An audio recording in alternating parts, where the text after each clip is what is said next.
நேற்றைய கதையில நம்ம என்ன பார்த்தோம்னா, மீன் பிடிப்பவரின் தீர செயல். முன்னொரு காலத்தில் கேரளாவில் ஒரு மீனவர் வாழ்ந்து வந்தார். அவரது பெயர் குட்டன். அவரது மனைவியின் பெயர் பார்கவி. புறங்காடு என்னும் பெயருடைய கடற்கரை கிராமத்தில் கடலோரத்தில் உள்ள ஒரு குடிசையில் அவர்கள் வசித்தார்கள். அவர்களுக்கு 2 மகள்கள் இருந்தார்கள். அவர்களின் பெயர்கள்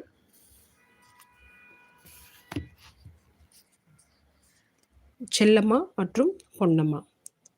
தினந்தோறும் குட்டன் தன்னுடைய சிறு படகில் கடலுக்கு சென்று வலை வீசி மீன் பிடித்து வருவார்.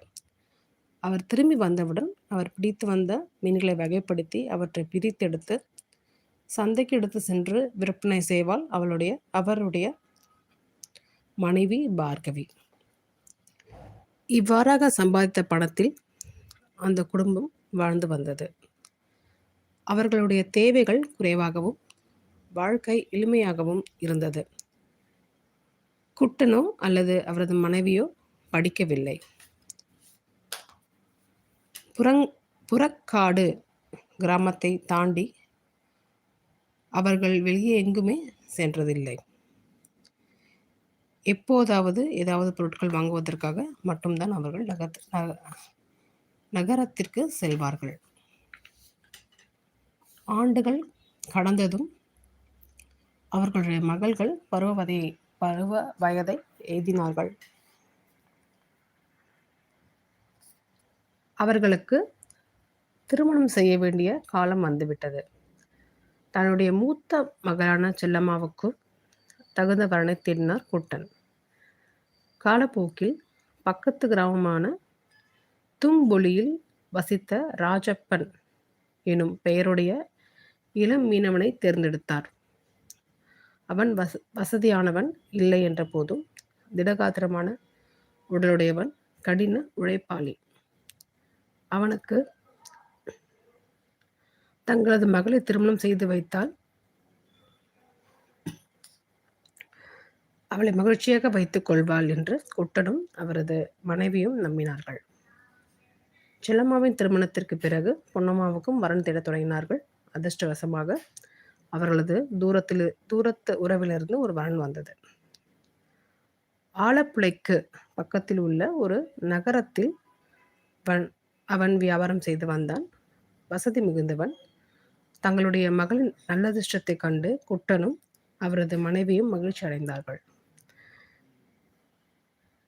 வெகு விரைவிலேயே ஒரு சுப முகூர்த்த நாளில் திருமணம் நடந்து முடிந்தது. ஸோ இது வரைக்கும் நம்ம நேற்று வந்து பார்த்துருந்தோம், இது வரைக்கும் படிச்சிருந்தோம். அதுக்கப்புறம் இன்னும் கேள்விகள் கேட்டிருந்தோம். நான் அதில் ரீட் பண்ணல. ஃபஸ்ட்டு வந்து நம்ம வந்து இந்த கதையை வந்து ரீட் பண்ணல. ஸோ இன்றைக்கி அதை படிச்சிடலாம். ஸோ கல்யாணம் வந்து 2 பெண்களுக்கும் நடந்து முடிந்து விட்டது. இதை நம்ம பார்த்தோம். ஸோ இதுக்கு முன்னே நம்ம என்ன கதைன்னு பார்க்கலாம். சில மாதங்களுக்கு பிறகு நம்முடைய மகள்கள் அவர்களுடைய வீடுகளில் எப்படி வாழ்கிறார்கள் என்று பார்த்துட்டு வரலாம் இல்லையா என்று பார்கவி தன்னுடைய கணவனிடம் கேட்டார். அதை குட்டன் கிட்ட கேட்டாங்க பார்கவி. அது நல்ல யோசனை என்று குட்டனுக்கும் தோன்றியது. தன்னுடைய 2 மகள்களின் வீட்டிற்கும் சென்று வரலாம் என அவர் தீர்மானித்தார். முதலில் தும்பொலியில் உள்ள செல்லம்மாவின் வீட்டுக்கு சென்றார்.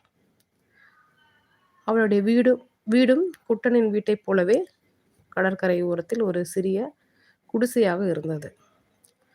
தன்னுடைய தந்தையை கண்டவுடன் செல்லம்மா மிகுந்த மகிழ்ச்சி அடைந்து அவரை அன்புடன் வரவேற்றாள். எப்படி இருக்கிறாய் மகளே? உன்னுடைய புதிய வீட்டில் நீ மகிழ்ச்சியாக இருக்கிறாயா என்று குட்டன் தன் மகளிடம் அன்புடன் கேட்டார். மகிழ்ச்சியாக இருக்கிறேன் அப்பா என்று செல்லம்மா சந்தோஷமாக பதிலளித்தாள். என்னுடைய கணவர் நல்ல மனிதர் என்று சொன்னாள்.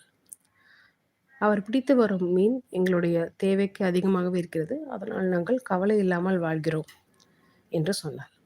இதை கேட்டவுடன் குட்டன் அதிக மகிழ்ச்சி அடைந்தார். அவர் கை கால்கள் அனுப்புவதற்காக தண்ணீர் கொண்டு வந்து தந்தாள் செல்லம்மா. அதன் பிறகு வீட்டுக்குள் அழைத்து சென்று மண் தரையில் மரப்பலகையை வைத்து அதன் மீது தன் தந்தையை அமர சொன்னாள். மதிய உணவு சீக்கிரமாகவே தயாராகிவிடும் அப்பா என்று மூலையில் எரிந்து கொண்டிருந்த அடுப்பருகே குனிந்தபடி சொன்னாள். வெகு விரைவிலேயே களிமண் பானைகளில் சுட சுட உணவுகளை பரிமாறினாள். அரிசி கஞ்சி, வேக வைக்கப்பட்ட மரவள்ளி கிழங்கு, மீன் வறுவல் ஆகியவை இருந்தன. இதுதான் ஏழை மீனவர்கள் வழக்கமாக உண்ணும் உணவு வகைகள். உதடுகளை நாக்கால் நக்கி ஈரப்படுத்தியபடி அந்த உணவுகளை ரசித்து ருசித்து சாப்பிட்டார். எல்லாமே மிக அற்புதமான சுவையுடன் இருக்கிறது. நீ மிக நன்றாய் சமைக்கிறாய் மகளே. நான் உன்னுடைய அம்மாவிடம் சென்று சொல்ல வேண்டும் என்று சொன்னார். இரவானதும் தென்னை ஓலையில் ஆன பாயை தரையில் விரித்து தந்தையை படுக்க சொன்னாள்.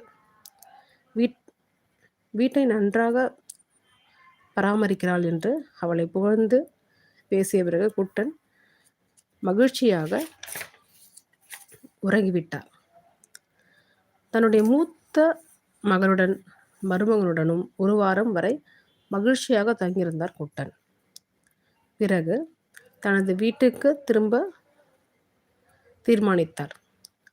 வீட்டுக்கு வந்தவுடன் தனது மனைவிடம் பார்கவி, செல்லம்மாவை என்று பற்றி நாம் கவலைப்பட தேவையில்லை. அவள் நன்றாக மகிழ்ச்சியாக வாழ்கிறாள் என்று அவள் மன திருப்தி அடையும் வகையில் சொன்னார்.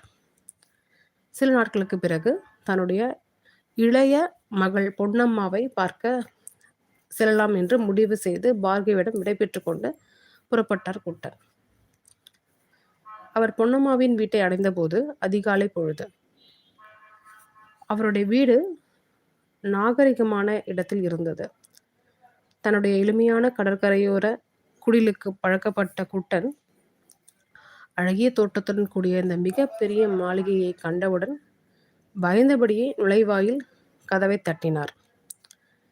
பொன்னம்மா கதவை திறந்தவுடன் தன்னுடைய தந்தை கையில் ஒரு சிறு மூட்டையை பிடித்தபடி தயக்கத்துடன் நின்று கொண்டிருப்பதை கண்டு ஆச்சரியமடைந்தாள். அப்பா,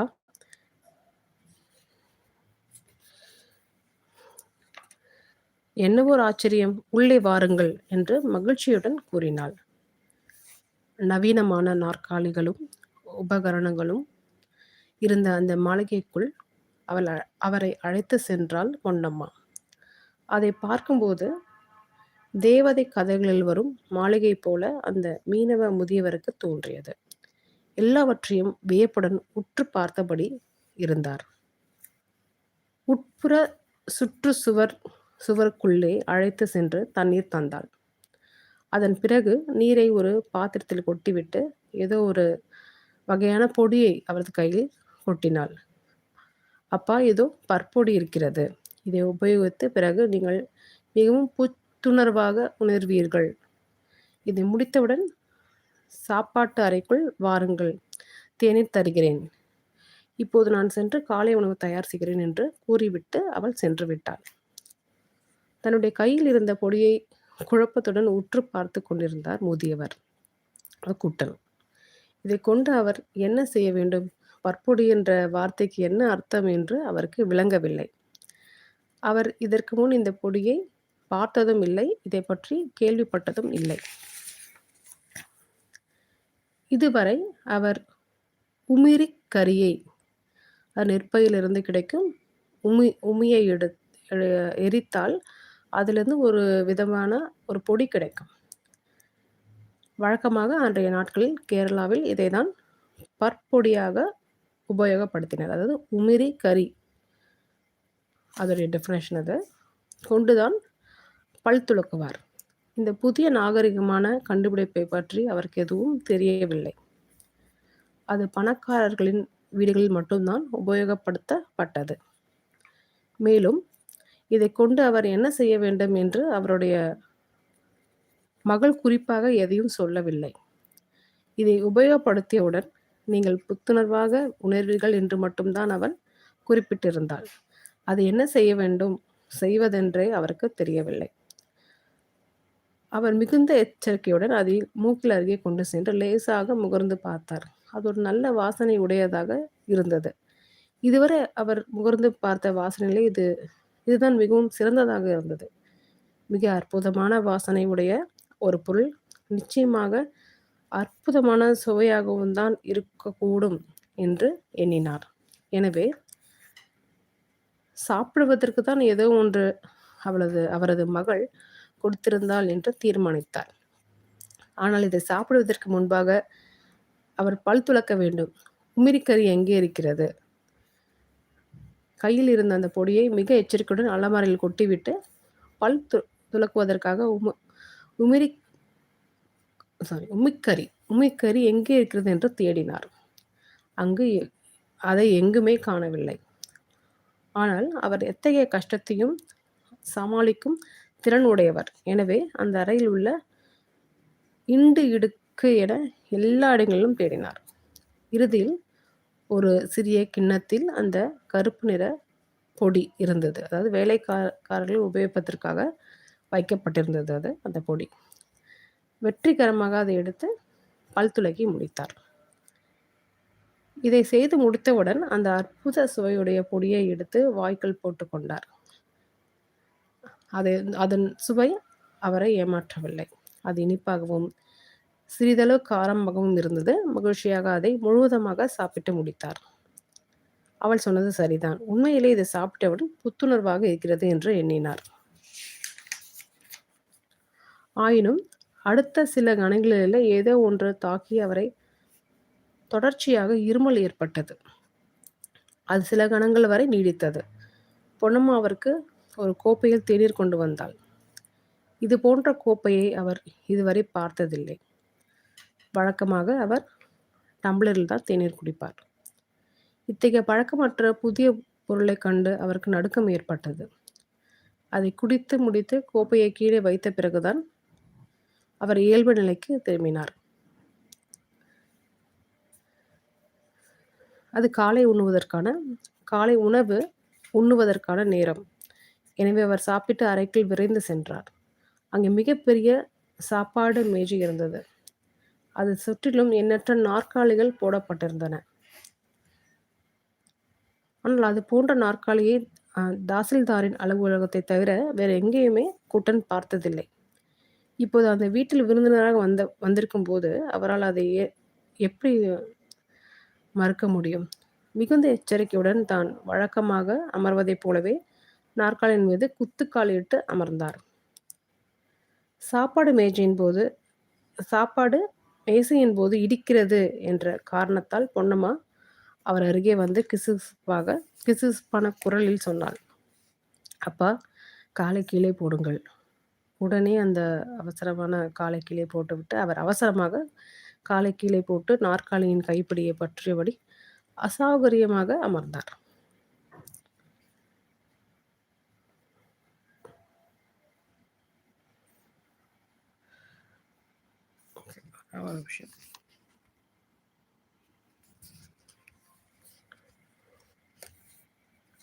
பொன்னம்மா அவருக்கு உணவை கொண்டு வந்து வைத்து, இவற்றையெல்லாம் நான் உங்களுக்காக தான் தயாரித்தேன் அப்பா என்று சொன்னாள்.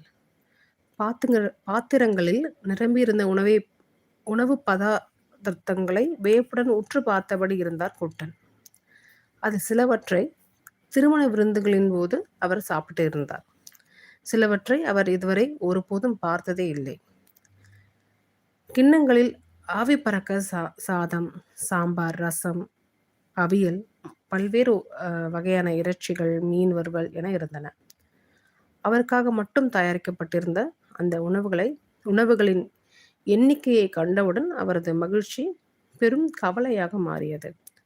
கடவுளே, ஒரு மனிதனால் எப்படி இவ்வளவு உணவையும் ஒரே நேரத்தில் சாப்பிட முடியும் என்று மனதுக்குள்ளேயே வியப்புடன் எண்ணிக்கொண்டார். எல்லாவற்றையும் சாப்பிட்டு காலி செய்யாவிட்டால் மகனும் மருமகளும் நிச்சயமாக வருத்தப்படுவார்கள். எனவே மிகுந்த பேராசை பட்டு எப்படியோ சமாளித்து கொண்டு எல்லா பாத்திரங்களையும் ஒரு வழியாக காலி செய்தார். இறுதியில் களைப்புடன் அவர் பெருமூச்சு விட்டபோது, அப்பா, நீங்கள் இந்த உணவுகளை விரும்பி சாப்பிடுவது எனக்கு மிகவும் மகிழ்ச்சியாக இருக்கிறது. கொஞ்சம் இருங்கள், பாயாசம் கொண்டு வருகிறேன் என்று அவளது மகள் புன்னகைத்தபடி சொன்னார். பாயாசமா? குட்டன் அதிர்ச்சியில் மூர்ச்சை அடைந்தார். அந்த மேஜையை பிடித்து தன்னை சமநிலைப்படுத்தி கொண்டார். தன்னுடைய தட்டில் ஒரு கரண்டியால் பாயசத்தை எடுத்து மகள் ஊற்றுவதை உணர்ச்சியற்ற கண்களால் பார்த்தார் குட்டன். அப்பா, பாயாசம் என்று நன்றாக வந்திருக்கிறது. நிச்சயமாக இதை நீங்கள் விரும்பி சாப்பிடுவீர்கள் என்று நினைக்கிறேன் என்று கூறினாள். மிகுந்த சிரமத்துடன் குட்டன் ஒரு வழியாக தனது உணவை சாப்பிட்டு முடித்துவிட்டு தள்ளாடியபடி சாப்பாட்டு அறையிலிருந்து வெளியே வந்தார். ஆயினும் அதிகமாக சாப்பிட்டதும் காலையில் விழுங்கிய பல் பொடியும் சேர்ந்து அவரது வயிற்றை விரைவிலேயே குளறுபடி செய்தது.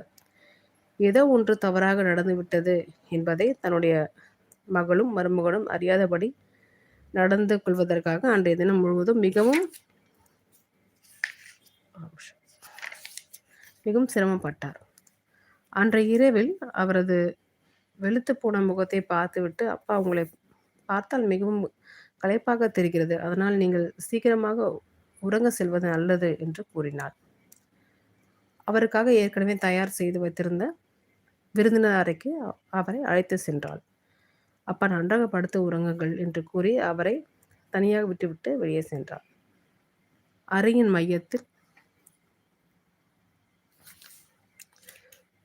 மையத்தில் 4 கால்களுடைய கட்டில் இருந்தது. அது கொசு வலையால் மூடப்பட்டிருந்தது. குட்டன் இதுவரை கொசு வலையை ஒருபோதும் பார்த்ததில்லை. அது மீன் பிடிப்பதற்கான வலை என்று நினைத்த அவர் அது மேலேதான் படுத்து உறங்க வேண்டும் என்று எண்ணிக்கொண்டார். என்னுடைய சிறு வயதில் மரம் ஏற கற்றுக்கொண்டது எவ்வளவு நல்லதாக போயிற்று என்று நினைத்தபடி கட்டிலின் பிடியை கைகளால் பற்றியபடி அவசரமாக படுக்கையின் மேலே ஏறி அந்த வலை மீது சௌகரியமாக கை கால்களை நீட்டி படுத்தார். அடுத்த கணம் அங்கே பலத்த சப்தம் கேட்டது. 6 அடி உயரத்தில் இருந்த அந்த வலை அருந்து கீழே தரையில் உருண்டு விழுந்தார் குட்டன். மறுநாள் அதிகாலையில் பொன்னம்மா கையில் தேநீர் கோப்பையுடன் மகிழ்ச்சியாக தந்தையின் அறைக்குள் நுழைந்தாள். கொசு வலை கிழிந்து தரையில் தொங்கிக் கொண்டிருந்ததையும் தன்னுடைய தந்தை அவரது கரங்களால் முதுகை தேய்த்து விட்டு கொண்டிருந்ததும் கண்டு அவள் திகைப்படைந்தாள். அன்றைய தினமே குட்டன் மிக விரைவாக தன்னுடைய வீட்டிற்கு திரும்பினார். பார்கவி, பொன்னம்மாவின் மோசமான நிலையை உன்னால் கற்பனை செய்து கூட பார்க்க முடியாது. அவளுடைய கணவன் வீட்டில் கொடுக்கப்படும் உணவு ஆரோக்கியமானவையாக இல்லை. அதனால் எனக்கு வயிற்று வலி வந்துவிட்டது. ஆனால் அதைவிட மோசமான விஷயம் என்னவென்றால், இரவில் படுப்பதற்கு உயரத்தில் ஏற வேண்டும். அதில் ஏறியதில் கிட்டத்தட்ட என்னுடைய முதுகெலும்பு உடைந்து விட்டது. அதனால் தான் நான் உடனே திரும்பி வந்து விட்டேன். இன்னும் கொஞ்ச நாட்கள் அங்கே தங்கியிருந்தால் நிச்சயமாக என்னுடைய எல்லா எலும்புகளையும் உடைத்து கொண்டு வந்திருப்பேன் என்று தன் மனைவிடம் கூறினார். பார்கவி திகைப்புடன் தன்னுடைய கணவனை உற்று பார்த்து கொண்டிருந்தாள்.